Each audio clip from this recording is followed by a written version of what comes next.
नमस्कार आदाब दोस्तों, चलिए आज फिर हम आप लोगों के लिए लाए देश और दुनिया की तमाम ताजा बड़ी खबरें, ब्रेकिंग न्यूज हेडलाइंस, एक एक करके तमाम बड़ी खबरें आपके सामने रखेंगे। सबसे पहली और बड़ी खबर में आपको बताएंगे दोस्तों कि हरियाणा और जम्मू कश्मीर विधानसभा चुनाव रिजल्ट से पहले कांग्रेस पार्टी ने मार ली बाजी।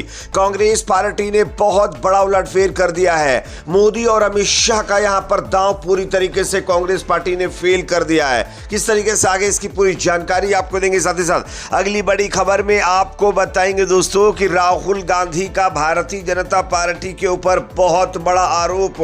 गोवा के अंदर सांप्रदायिक तनाव बढ़ा रही भाजपा, ये कहते हुए राहुल गांधी ने मोदी और बीजेपी को आड़े हाथों लिया है। क्या कहा राहुल गांधी ने, इनके पूरे बयान को भी सुनाएंगे। साथ ही साथ अगली बड़ी खबर में आपको बताएंगे दोस्तों कि पैगंबर मोहम्मद साहब पर आपत्तिजनक टिप्पणी को लेकर के अब जो है नरसिंहानंद सरस्वती के एक शिष्य का वीडियो वायरल हो गया है और इसने भी नबी की शान में गुस्ताखी की है। दोस्तों किस तरीके से आगे इसकी भी जानकारी देंगे, इसके बयान को भी सुनाएंगे। साथ ही साथ खबर आ रही है दोस्तों कि उत्तर प्रदेश के सहारनपुर जिले में यति नरसिंहानंद सरस्वती के खिलाफ कार्रवाई को लेकर के जबरदस्त बवाल देखने को मिल रहा है। यहां पर बताया जा रहा है कि नरसिंहानंद सरस्वती के खिलाफ कार्रवाई को लेकर के एक जगह पर मुस्लिम समुदाय के लोग इकट्ठा हुए और उसके बाद माहौल खराब हो गया। पथराव लाठीचार्ज की भी खबर सामने आ रही है, आगे इसकी भी जानकारी देंगे। साथ ही साथ दोस्तों यहां पर खबर आ रही है 8 अक्टूबर के बाद बिहार के अंदर एक बहुत बड़ा राजनीतिक उलटफेर देखने को मिल सकता है।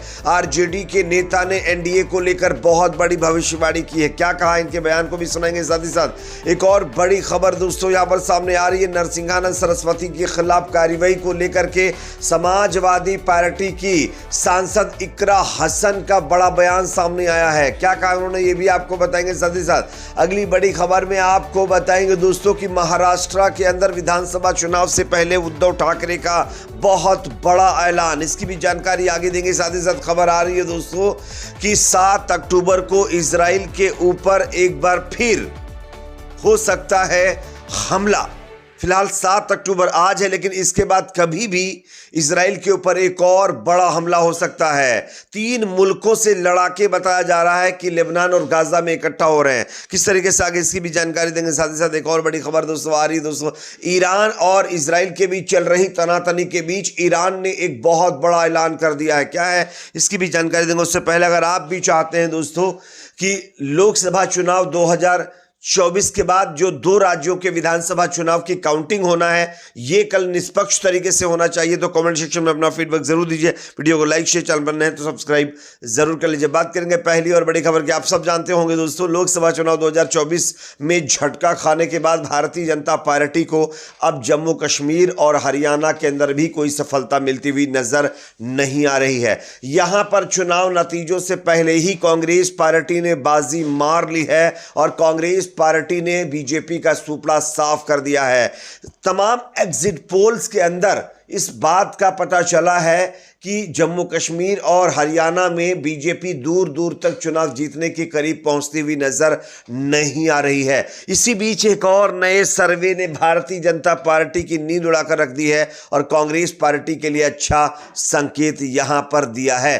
दोस्तों आपको बता दें कि सी वोटर के सर्वे में आप सब जानते होंगे लगभग 58 करीब सीटें कांग्रेस को मिल सकती हैं, जबकि 28 बीजेपी को, 2 जेजेपी को और 10 से 14 अन्य को मिल सकती हैं। लेकिन इसी के साथ साथ यहां पर ध्रुव रिसर्च के बाद रिपब्लिक मैट्रिक्स का एक नया सर्वे सामने आया है और इस सर्वे ने भी बीजेपी के लिए अच्छे संकेत नहीं दिए हैं।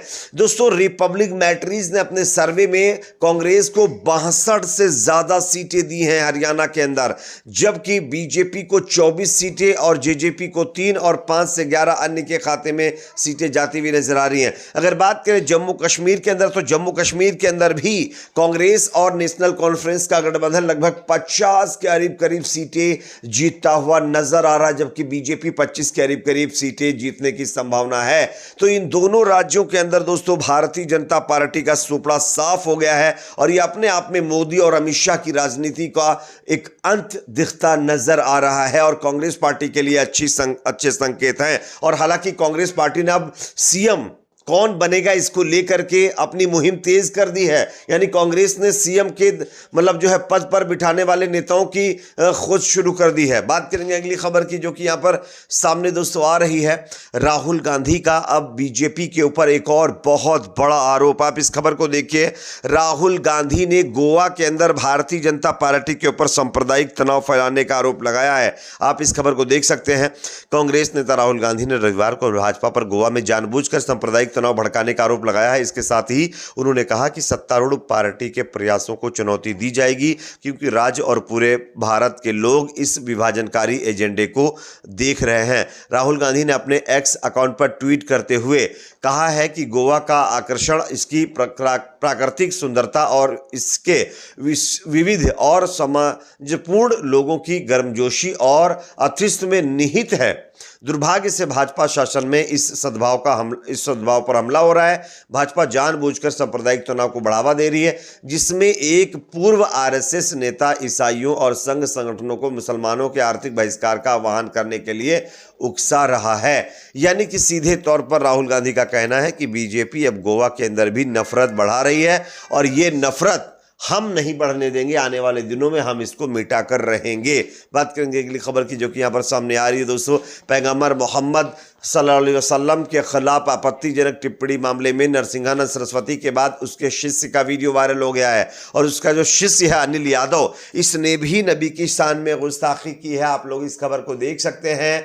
उत्तर प्रदेश के गाजियाबाद में यति नरसिंहानंद सरस्वती के बाद उसके शिष्य अनिल यादव उर्फ छोटा नरसिंहानंद ने भी इस्लाम के पैगंबर मोहम्मद साहब पर आपत्तिजनक टिप्पणी कर दी है। दोस्तों, नरसिंहानंद का पुतला फूके जाने को लेकर धमकी देते हुए अनिल यादव ने 3 अन्य संतों के साथ एक वीडियो जारी किया।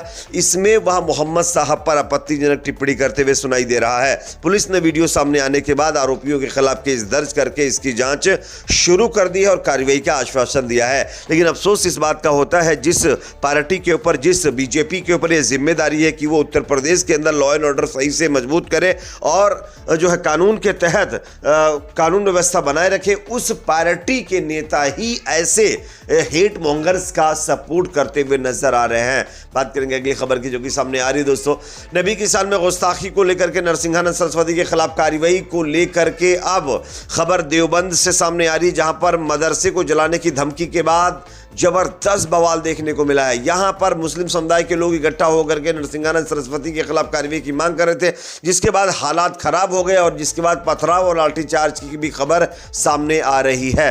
बात करेंगे अगली खबर की, जो कि सामने आ रही है। यति नरसिंहानंद सरस्वती के खिलाफ अब सपा सांसद इकरा हसन का बयान सामने आया है। कैराना लोकसभा सीट से समाजवादी पार्टी की सांसद इकरा हसन ने यति नरसिंहानंद के बयान पर अपनी प्रतिक्रिया देते हुए कार्रवाई की मांग की है और यूपी सरकार से कहा है कि ये ढुलमुल रवैया आपका नहीं चलेगा। आप ऐसे हेट फैलाने वाले लोगों के खिलाफ सख्त से सख्त कार्रवाई करिए। बात करेंगे अगली खबर की, जो कि सामने दोस्तों यहां पर आ रही है। 8 अक्टूबर के बाद बिहार के अंदर होगा बहुत बड़ा उलटफेर। आरजेडी के नेता का बहुत बड़ा दावा। बिहार एनडीए में इन दिनों सब कुछ ठीक नहीं चल रहा। इसे लेकर आरजेडी प्रवक्ता मृत्युंजय तिवारी ने कहा है कि 8 अक्टूबर को हरियाणा जम्मू कश्मीर के विधानसभा चुनाव के नतीजे आते ही बिहार में राजनीतिक भूकंप आएगा और बीजेपी सत्ता से बाहर हो सकती है। बात करेंगे अगली खबर की, जो कि सामने आ रही है दोस्तों। चुनाव के बाद किसी गद्दार को नौकरी नहीं देने वाला, पार्टी से बगावत करने वालों को उद्धव ठाकरे ने सीधे तौर पर हिदायत देते हुए यह बहुत बड़ा बयान दे दिया है। साथ ही साथ खबर आ रही है दोस्तों यहां पर इजराइल और लेबनान के बीच चल रहे मुकाबले के बीच अब लेबनान और जो है गाजा से इजराइल के ऊपर एक और बड़ा हमला हो सकता है। अमेरिकी खुफिया एजेंसियों की तरफ से बताया गया है कि 3 देशों के लड़ाके लेबनान और गाजा में इकट्ठा हो रहे हैं और ये सब साथ मिलकर के इजराइल के ऊपर हमला कर सकते हैं। बात करेंगे अगली खबर की, जो कि सामने आ रही है दोस्तों। ईरान का बहुत बड़ा ऐलान, 9 अक्टूबर तक देश के पश्चिम में हवाई क्षेत्र को बंद कर दिया गया है, जिसके बाद ये संभावनाएं जताई जा रही हैं कि अब आने वाले 1 या 2 दिन में बहुत बड़ा कुछ होने वाला है ईरान और इजराइल के बीच। इस पर आप लोगों की अपनी क्या राय कमेंट सेक्शन में बताइए। वीडियो को लाइक शेयर, चैनल पर नए तो सब्सक्राइब जरूर करें।